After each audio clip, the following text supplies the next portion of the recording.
गया जी, गया नामक राजा भगवान विष्णु के परम भक्त थे, जो भगवान विष्णु की भक्ति करना जानते थे। जब एक बार वो शिकार खेलने के लिए गए तो उन्होंने एक हिरण के भौरे में जब बाण चलाया तो वो बाण जाकर के एक ब्राह्मण को लगा, और जब ब्राह्मण को जाकर के वो तीर लगा तो ब्राह्मण देव को गुस्सा आ गई और उन्होंने क्रोध में आकर के और आज गया नामक राजा को श्राप दे दिया कि हो तो तुम राजा मनुष्य तन पाए हो, परंतु ये जो कार्य किया है ना, ये असुरों वाला कार्य किया है, इसलिए जाओ मैं तुम्हें श्राप देता हूं कि तुम असुर बन जाओ। तो जो गया नामक राजा थे वो श्राप के कारण असुर बन गए, तो नाम पड़ा उनका गयासुर। परंतु भगवान की भक्ति करते थे इसलिए उनकी बुद्धि भ्रष्ट नहीं हुई। उन्हें याद था कि मेरे द्वारा जो कार्य किया गया जिससे ब्राह्मण देवता क्रोधित हो गए और उन्होंने मुझे श्राप दिया है और मेरा शरीर 5 कोस तक फैल गया, मैं असुर बन गया हूं। परंतु मैं अपने इस जीवन में ऐसा कार्य करना चाहता हूं जिससे जन का कल्याण हो। और गया नामक राजा उसी समय अपना राज्य छोड़कर राज्य की सीमा से बाहर जाकर के विराजमान हो गए। 5 कोस का जिनका शरीर है 5 कोस तक फैल गया, बैठ करके वहां पर आज भगवान का जप तप करने लगे।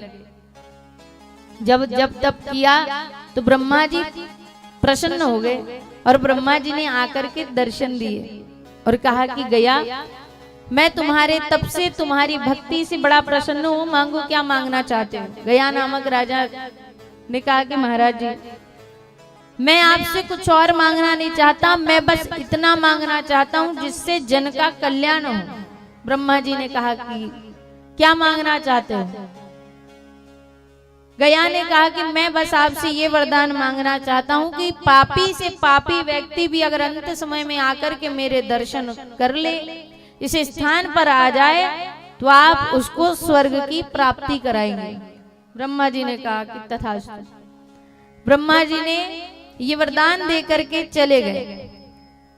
अब जिनको भी ये बात पता चली कि गया को ये वरदान प्राप्त है कि जो भी अंतिम समय में जाकर के उनके दर्शन करेगा वो स्वर्ग का भागीदारी बनेगा, तो पापी से पापी व्यक्ति जीवन भर खूब पाप करते और अंत समय में गया जी जाते और सब स्वर्ग पहुंच जाते। नियम ये कहता है कि जो जैसा कर्म करता है उसको वैसा फल मिलना चाहिए। अच्छे कर्मों का फल अच्छा और बुरे कर्मों का फल बुरा होता है। शास्त्र कहते हैं कर्म प्रधान विश्व करी राखा, जो जस करहि सो तस फल चाखा। मनुष्य को वही मिलेगा जो उसने बोया है, वही फल खाएगा जो उसने कर्म किए हैं। हम सोचे कि हम किसी के लिए बहुत बुरा करें और भगवान हमारे लिए केवल अच्छा ही अच्छा करेगा, तो ये असंभव है। लेकिन गया जी ने जो वरदान पाया उसके कारण पापी से पापी व्यक्ति जो नरक में जाने के भागीदार थे वो स्वर्ग में जाने लगे। इससे देवताओं को बड़ी चिंता हो गई कि ऐसे में तो सारा नरकलोक खाली हो जाएगा और सारे पापी स्वर्ग में आ जाएंगे। इसलिए सभी गए भगवान विष्णु के पास और जाकर के कहा कि प्रभु, आपके एक भक्त हैं जिनका नाम है गया, और उनको ये वरदान प्राप्त है कि जो भी अंत समय में उनके दर्शन करेगा वो स्वर्ग का भागीदार बनेगा, और इससे सारा नियंत्रण बिगड़ रहा है, सारे पापी स्वर्ग पहुंच रहे हैं। प्रभु अब आप ही कुछ कीजिए। भगवान विष्णु बोले कि तुम निश्चिंत हो जाओ, मैं तुम्हारी समस्या का निदान जरूर करूंगा। भगवान विष्णु ने खूब चिंतन किया कि भक्त है और भक्त को ऐसे हम मार भी नहीं सकते, उससे युद्ध भी नहीं कर सकते, फिर उसको मारे कैसे, उसका उद्धार कैसे करें।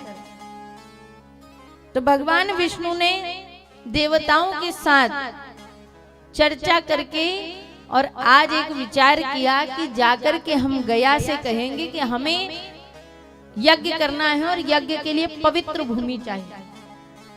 और भगवान विष्णु पहुंचे गया के पास और गया से जाकर के कहा कि गया, हमें इस राज्य में इस क्षेत्र में एक यज्ञ आयोजन करना है जिसमें 33 कोटि देवी देवताओं को हम बुलाएंगे, परंतु उसके लिए बड़ा ही पवित्र स्थल होना चाहिए। अगर तुम्हारे पते में हो तो बताओ। गया ने कहा कि महाराज, मैं भले ही असुर हो गया हूं, परंतु मुझे ये वरदान प्राप्त है कि अंत समय में जो मेरे दर्शन करेगा वो स्वर्ग में जाएगा, और मुझसे पवित्र भला इस समय कौन है। इसलिए अगर आपको यज्ञ करना है तो ये जो मेरा शरीर 5 कोस तक फैल गया, इसी में आप यज्ञ कीजिए। भगवान ने सोचा अच्छा है, यज्ञ करेंगे, बड़ा सा अग्नि का कुंड ला करके जब इसके वृक्ष स्थल पर पटकेंगे तो इसके स्वतः ही प्राण निकल जाएंगे। भगवान विष्णु ने कहा ठीक है, हम यही यज्ञ करेंगे। देवताओं से कहा कि बड़ा सा अग्नि कुंड लेकर के आओ और लाकर के इसके वक्ष स्थल में पटको, जिसके कारण इसके अगर प्राण निकल गए तो सारी बात सुलझ जाएगी। सारे देवता यज्ञ की तैयारी में लग गए और बड़ा सा अग्नि कुंड ला करके गया के वक्ष स्थल पर पटका, लेकिन उसके प्राण नहीं गए। यहाँ भी यज्ञ हो रहा है। और हम आपको एक बात बता दें, इस यज्ञ में आप ये मत सोचना कि कोई आपको घर बैठे बुलाने आएगा कि चलो चलो आहुति डाल दो। ये जो यज्ञ है, ये यज्ञ जन कल्याण के लिए हो रहा है।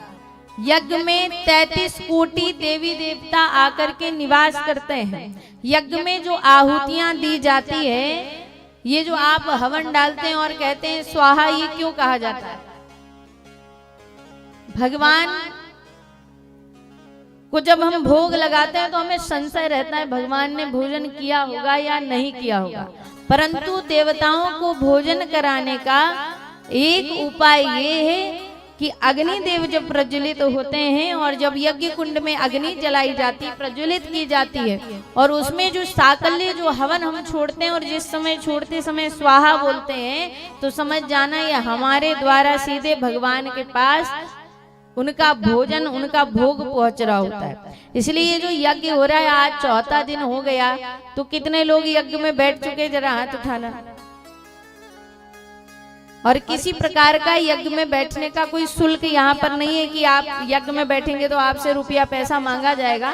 सारी व्यवस्था तो हमारी है, बस आपको अपने घर से निकल के यहाँ तक पहुँचना है। अब वो कार्य तो हम नहीं कर सकते, वो आपको ही करना पड़ेगा।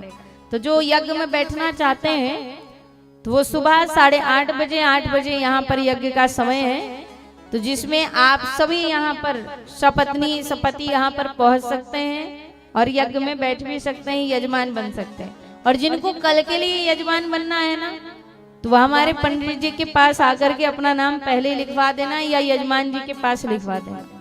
तो यहाँ पर जब गया जी कि वक्ष स्थल पर यज्ञ कुंड पटका तो उनके प्राण नहीं गए। 33 कोटि देवी देवता आए, सभी यज्ञ में सम्मिलित हुए, परंतु गया के प्राण नहीं निकले। अब भगवान विष्णु आकर के गया से कहने लगे कि गया, तुम्हारे कारण सारे पापी व्यक्ति स्वर्ग में जा रहे हैं, इसलिए मुझे तुम्हें मारना पड़ेगा, तुम्हारे प्राण हरने पड़ेंगे। गया ने कहा कि प्रभु इसकी आवश्यकता नहीं पड़ेगी, आपको मेरे प्राण हरने की आवश्यकता नहीं है, आप मेरी बात मान लो, मैं तो स्वतः ही प्राण छोड़ दूंगा। भगवान विष्णु बोले अच्छा मांगो, क्या मांगना चाहते हो? तो बोले महाराज जी, मैं जानता हूं कि मेरे कारण सारे पापी स्वर्ग पहुंच रहे हैं, इसलिए आप मेरे प्राण लेने के लिए आए हो, पर मैं अपने प्राण स्वतः ही छोड़ दूंगा। बस मैं जो मांग रहा हूं आप दे दो। और मैं आपसे यही मांगना चाहता हूं कि जिनके पूर्वजों को शांति नहीं मिलती, जिनका पिंडदान करने के बाद भी उनके पूर्वज शांत नहीं होते, ऐसे व्यक्ति अगर गया जी में आकर अपने पूर्वजों का श्राद्ध कर्म पिंडदान इत्यादि करेंगे तो आप उनको मोक्ष की प्राप्ति कराएंगे, उनको मुक्ति दिलाएंगे। भगवान ने कहा ठीक है। बोले एक वरदान और, जो इस स्थान में आकर के और यहाँ पर दर्शन कर लेगा तो आप उसको मोक्ष की प्राप्ति कराएंगे, उसको मुक्ति दिलाएंगे। भगवान ने कहा ठीक है। गया जी ने कहा कि बस प्रभु मैं आपसे इतना ही चाहता हूँ और अब मैं अपने प्राण स्वतः ही त्याग दूंगा। और इतना कह करके गया जी ने अपने प्राण त्याग दिए और अपना ये 5 कोस का शरीर दान करके चले गए। किस लिए? कि ताकि जो मनुष्य भटकते हैं, जिनके पूर्वजों को शांति नहीं मिल रही है, जिनका श्राद्ध कर्म ठीक से नहीं हो पाता, वो जाकर के गया जी में जाते हैं, श्राद्ध कर्म पिंडदान इत्यादि करते हैं और उनको उनके पूर्वजों को मुक्ति मिलती है। कितने लोग गया जी गए हैं, पितृपक्ष में जाते हैं ना। गया जी गए हो कि नहीं? बिहार में पड़ता है, जहां पर पितृपक्ष में जाते हैं, श्राद्ध कर्म इत्यादि किया जाता है। गया जी में एक नदी है, बोलो कौन सी नदी? फल्गु नदी। गया जी की एक और कथा आती है कि जब ये बात राम जी को पता चली कि राजा दशरथ जी के प्राण चले गए, और जब भगवान राम लक्ष्मण माता जानकी गया जी पर पहुंचे, तो भगवान राम ने सोचा कि इतना पवित्र स्थान है, यहाँ पर आकर के मैं अगर अपने पिता का श्राद्ध कर्म कर दूंगा, पिंडदान कर दूंगा, तो उनको मुक्ति मिल जाएगी। श्राद्ध कर्म करना था, लेकिन वनवासी राम, पास में कोई सामग्री नहीं, तो राम जी और लक्ष्मण जी ने कहा कि माता जानकी से कि देवी, हम वन में जाकर के जो पूजन का सामग्री होती है वो लेकर के आते हैं, जब तक तुम यहाँ पर पूजन की तैयारी करना। और राम और लक्ष्मण जी वहां से चले गए, परंतु माता जानकी ने देखा कि राम जी के आने में समय लग रहा है और जो पूजन का समय था वो निकल रहा है। तो माता जानकी ने सोचा कि मैं ही क्यों ना ये कार्य कर दूं, और माता जानकी ही श्राद्ध करने लगी, श्राद्ध कर्म करने लगी। तो माता जानकी ने सोचा कि मैं पूजन कर भी लूंगी, पर इसका साक्षी कौन है? अगर राम जी ने आकर के पूछ लिया कि तुमने ये पूजन किया या नहीं किया, तो इसका साक्षी कौन रहेगा? तो माता जानकी ने देखा तो वहां पर एक बट वृक्ष था। बट वृक्ष को साक्षी मानकर, कौवे को साक्षी मानकर, ब्राह्मण को साक्षी मानकर, और नदी को साक्षी मानकर, और गौ माता को साक्षी मानकर माता जी ने पूजन कर दिया और कहा कि जब राम जी आए और आकर के जब संशय करें तो आप सब ये कह देना कि हाँ हाँ हमने पूजन करते देखा है। परंतु जब राम जी लौट कर आए, माता जानकी ने पूजन कर लिया और माता जानकी ने कहा कि प्रभु आपको आने में देरी हो रही थी और इसलिए श्राद्ध का कार्य मैंने ही कर दिया। अगर आपको विश्वास ना हो तो इन पांचों से पूछ लो, गौ माता से, बट वृक्ष से, ब्राह्मण से, फाल्गु नदी से, कौवे से। राम जी ने जैसे ही देखा तो सबको लगा कि अगर राम जी को क्रोध आया तो हमारा क्या होगा, इसलिए चार व्यक्ति ने झूठ कह दिया। सच कहा तो केवल बट वृक्ष ने कि हाँ हाँ हमने इनको पूजन करते देखा है, परंतु ब्राह्मण, फाल्गु नदी, गौ माता और कौवे ने झूठ कह दिया कि हमने तो नहीं देखा, हमें नहीं पता। अब माता जानकी को क्रोध आ गया और माता जानकी ने इनको श्राप दे दिया। और श्राप क्या दिया? बट वृक्ष ने सत्य कहा, इसलिए बट वृक्ष से कहा कि वृक्षों में सबसे दीर्घायु तुम्हारी होगी। सबसे दीर्घायु किसकी होगी? बट वृक्ष की होगी, तुम्हारी पूजा की जाएगी। लेकिन चार व्यक्तियों को श्राप दे दिया, गौ माता को, कौवे को, फाल्गु नदी को और ब्राह्मण को। क्या श्राप दिया?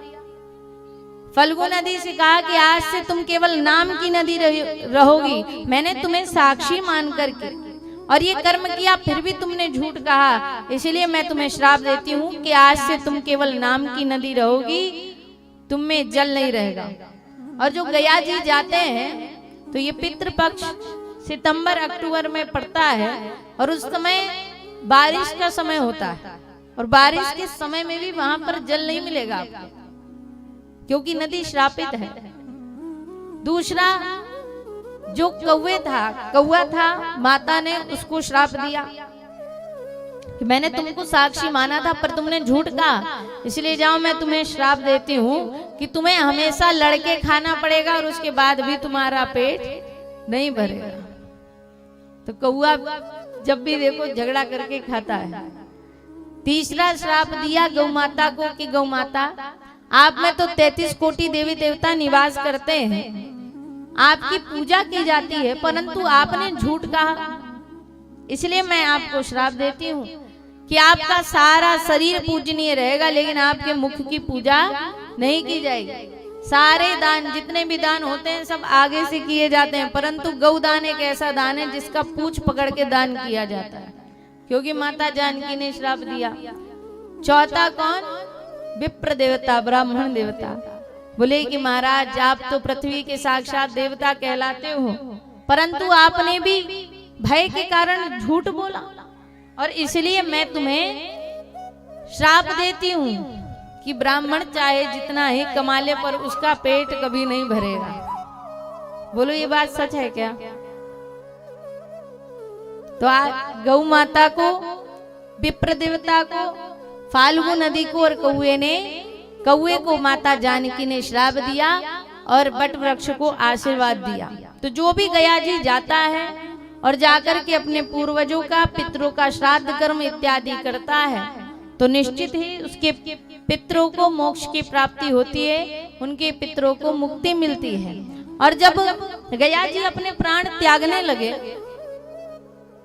तो गया जी ने भगवान विष्णु से कहा कि प्रभु मेरा चरित्र तो इतना महान नहीं कि लोग मेरे दर्शन करने यहाँ पर आएंगे, ये सब तो आपकी करुणा है, कृपा है, परंतु प्रभु जब आप इस स्थान पर आ ही गए हैं तो मेरी एक बात और स्वीकार कर लेना। भगवान विष्णु ने कहा कि क्या? बोले प्रभु मैं ये चाहता हूं कि इस यज्ञ में जितने भी देवी देवता आए हैं प्रत्यक्ष और अप्रत्यक्ष रूप से वो सदा सदा के लिए इसी स्थान पर निवास करेंगे, और प्रभु जब आप यहाँ से जाओगे तो अपनी इस स्थान पर मेरे वक्ष स्थल पर आपके पद चिन्ह छोड़ करके जाना। भगवान विष्णु ने कहा तथास्तु, और भगवान विष्णु ने अपने पद के चिन्ह वहां पर छोड़ दिए। और जो भी गया जी स्नान करने जाता है तो वहां पर एक मंदिर है जिसका नाम है विष्णु पद, जहां पर आज भगवान विष्णु के चरणों के दर्शन होते हैं, चरणों के चिन्ह के दर्शन होते हैं। ऐसे गया जी की महिमा है। भागवत कथा में ऐसे ऐसे भक्त हैं जिन्होंने अपने आप को ही दान कर दिया जन के कल्याण के लिए, पर मनुष्य को दान करने कहो तो कहेगा कि भैया ब्राह्मण देवता तो बड़े लोभी है, जब देखो जब दान की बात करते हैं।